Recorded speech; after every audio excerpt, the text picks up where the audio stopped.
Hi, my name is Elijah Nunez, and today we'll be giving a presentation on a career as an exercise physiologist. The first aspect of this career that I would like to discuss is its job responsibilities. Exercise physiologists have a multitude of different responsibilities. Simply stated, an exercise physiologist is responsible for evaluating a patient's fitness and using this evaluation to make an exercise program that can improve the patient's health. Furthermore, it is the job of the exercise physiologist to determine the pertinent exercises and to use a variety of physiological testing procedures in order to monitor the patient's progress.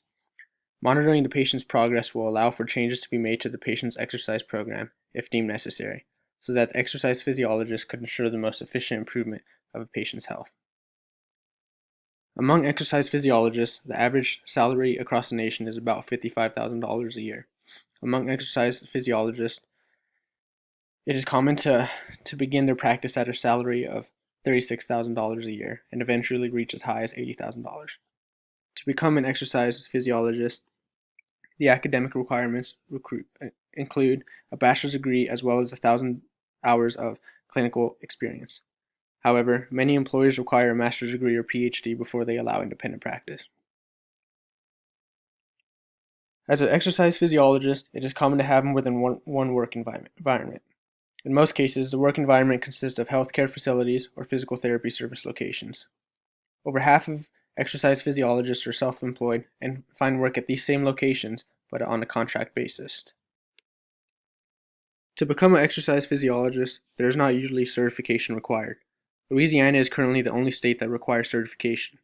However, most employers prefer at least one form of certification, given that the job market for this career is becoming increasingly competitive.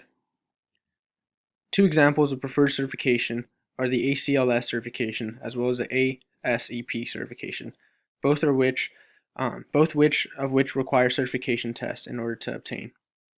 These are just two examples of paths to certification that people can take.